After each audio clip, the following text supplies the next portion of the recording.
Saddam Hussein, born on April 28, 1937, was an Iraqi politician and the president of Iraq from 1979 until 2003. He was one of the most controversial leaders in modern history, and his reign was marked by brutality, human rights violations, and conflict. Saddam Hussein's rise to power, policies, and eventual downfall all played a significant role in shaping the political landscape of the Middle East. Hussein's early life was marked by tragedy. He was born into a poor family in the village of Al-Afja, near Tikrit, and grew up without a father. His father died when he was just 3 years old, and his brother died a few years later. Hussein's mother remarried, and he was raised by his stepfather, who was abusive. Hussein eventually moved to Baghdad and joined the Ba'ath Party in the 1950s. In the 1960s, Hussein became involved in the party's underground activities and played a significant role in the coup that overthrew Iraqi Prime Minister Abd al-Karim Qasim in 1963. The Ba'ath Party took control of the country, and Hussein quickly rose through the ranks, becoming the Deputy Secretary General of the party in 1969. In 1979, Hussein became the president of Iraq after the resignation of his predecessor. His regime was characterized by brutality and oppression, and he maintained his grip on power through a combination of fear, intimidation, and violence. He used the country's vast oil wealth to build a vast security apparatus, which was used to crush any opposition to his rule.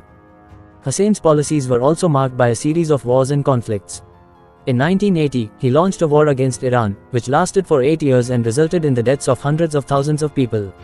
In 1990, he invaded Kuwait, leading to the Gulf War and the subsequent imposition of sanctions on Iraq by the international community. The 1990s were a particularly difficult period for Iraq, as the country suffered under the weight of economic sanctions and isolation from the rest of the world.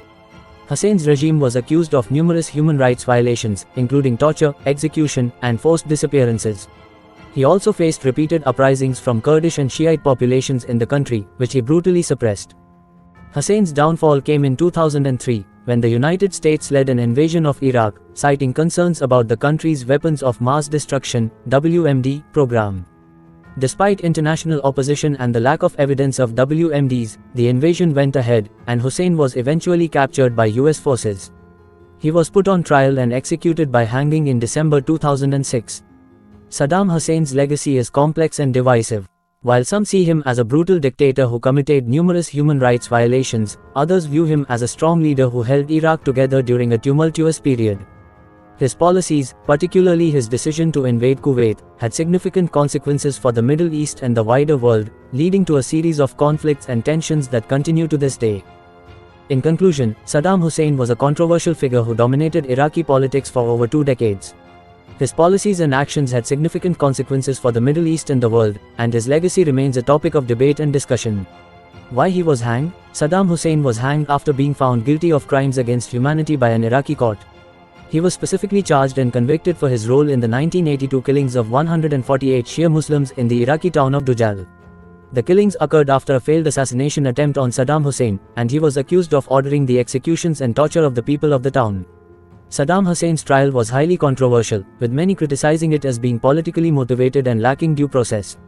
However, the Iraqi government at the time insisted that the trial was fair and that Saddam Hussein had been given a fair opportunity to defend himself against the charges. After being sentenced to death, Saddam Hussein was executed by hanging on December 30, 2006. His execution was widely covered by the international media, and it sparked a range of reactions, with some celebrating his death and others condemning it as a violation of human rights.